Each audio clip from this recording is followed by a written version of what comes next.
क्या आप मानते हैं कि एहराम मिस्र इंसानों ने बनाए?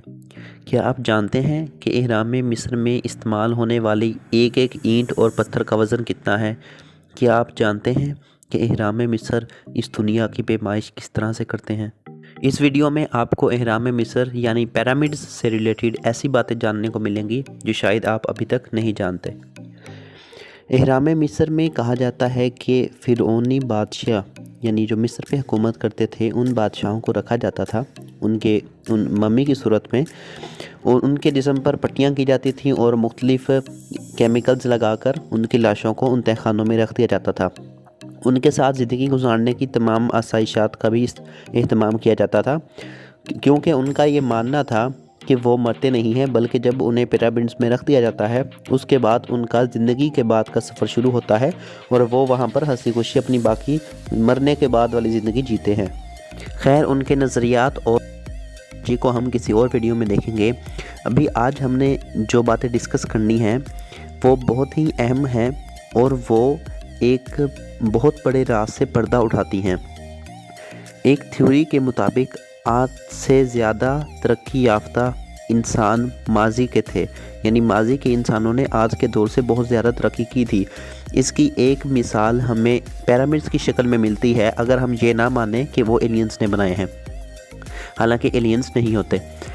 तो यहाँ पे एक पहली जो बात है वो ये कि पाई की जो बिल्डिंग है और इसकी जो मेजरमेंट्स हैं वो कुछ ख़ास नंबर्स हैं, मतलब वो कोई रैंडम नहीं बनाए गए। मतलब आप उसकी पैमाइश करते हैं, उनके जो पैरामीटर्स या दूसरी चीज़ें निकालते हैं तो वो कोई सिंपल चीज़ें नहीं है, वो यूनिवर्सल नंबर्स हैं सारे के सारे। मिसाल के तौर पे pi, the golden number, the Euler's number, इस तरह के नंबर जो नॉर्मल नहीं है, जो नोबल नंबर्स हैं या गोल्डन नंबर्स हैं, ऐसे नंबर्स की बेसिस पे है पिरामिड्स, अगर हम उनको स्टडी करें।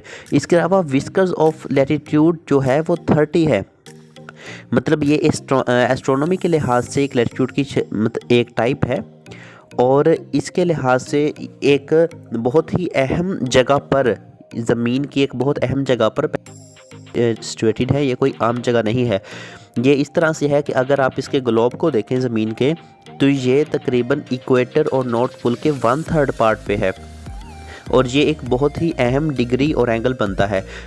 इसके अलावा हैरानकुन बात यह है कि आज तक यही समझा गया था कि जो पिरामिड्स हैं वो नॉर्थ की जानिब सिचुएटेड हैं। नॉर्थ मैग्नेटिक नॉर्थ नहीं जो हम कंपास से मालूम करते हैं, क्योंकि उसमें फ्लक्चुएशंस आ सकती हैं। हम यहाँ पे जिस नॉर्थ की बात करते हैं वो एस्ट्रोनॉमिकल नॉर्थ है, मतलब जब हम स्पेस के लिहाज से जब हम ज़मीन से बाहर जाकर, ग्लोब से बाहर जाकर स्पेस के लिहाज से मेजरमेंट्स करते हैं तो उस लिहाज से जो नॉर्थ बनता है उसके करीब करीब है। और फ़र्क सिर्फ इतना है 3/60 ऑफ सिंगल डिग्री, मतलब एक सिंगल डिग्री का 3/60 पोर्शन का सिर्फ फ्लक्चुएशंस है, बाकी एग्जैक्टली सेम है। और ये आज से हज़ारों साल, अगर एग्जैक्टली कहूँ तो 2504 BC के करीब बनाए गए थे। और ये तकरीबन इतने कदीम हैं जितने कदीम हमारे लिए रोमन्स थे, एंशियंट रोमन्स। तो एंशियंट रोमन्स के लिए वो इससे भी ज़्यादा कदीम थे, मतलब इतने पहले ये बनाए गए थे।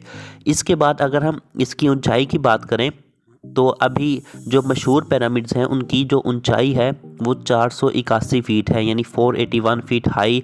फुटप्रिंट 13 एकड़्स का है, 6 मिलियन टन्स इसका वेट है और 2.5 मिलियन इंडिविजुअल स्टोन्स यूज़ हुए हैं, 2.5 मिलियन। और उनमें से काफ़ी पत्थर ऐसे हैं कि सिर्फ एक पत्थर का वज़न हाथी के वज़न से ज़्यादा है। तो ये भी एक साइंसदानों के लिए बहुत बड़ी तशवीश की बात रही है कि इतने बड़े पत्थर उठाए कैसे गए हैं।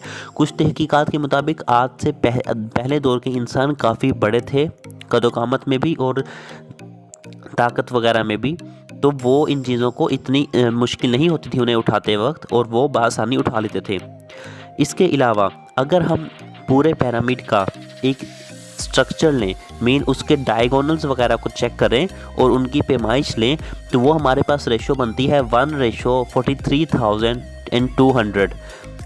ये कोई आम रेशो नहीं है, मतलब अगर हम उसके पूरे स्ट्रक्चर को एनालाइज करें और एक रेशो बनाएं तो वो ये रेशो बनती है। ये भी कोई आम रेशो नहीं, वो इस तरह से कि अगर आप इसकी बेस को इस नंबर से मल्टीप्लाई करें तो आपके पास इक्वेटोरियल सरकमफेरेंस ऑफ अर्थ आता है। मतलब आप सिर्फ पिरामिड को देख के पूरी ज़मीन का एरिया और उसके सरकमफेरेंस बता सकते हैं सिर्फ एक पिरामिड के ज़रिए। इसके अलावा अगर आप इसकी हाइट को इस नंबर से मल्टीप्लाई करें इस रेशो से, तो ये पोलर रेडियस बनता है। आज जो इतनी साइंटिफिक स्टडी के बाद, इतने एक्सपेरिमेंट, सेटेलाइट बाहर भेजने के बाद और इतनी हाई फाई स्टडी के बाद जाके जो बातें डिस्कवर हो रही हैं, वो आज से कई हज़ारों साल पहले लोगों को मालूम थी और उन्होंने उनका एग्जैक्ट यूज़ करते हुए इन पिरामिड्स को बनाया। इसके अलावा आपको पता ही है कि पिरामिड्स जो हैं ये उन जो 3 सितारे आसमान में होते हैं बिल्कुल उनके सामने हैं, बिल्कुल उनकी सेम डायरेक्शन में है।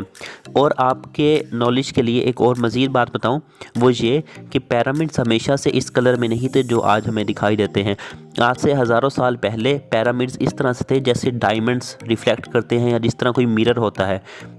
मतलब ये पूरे के पूरे पिरामिड्स शाइन करते थे, जिस तरह कोई शीशा चमकता है उस तरह के थे। और वक्त के साथ साथ इनकी ये हालत हो गई है कि अब ये इस तरह से हो गए हैं।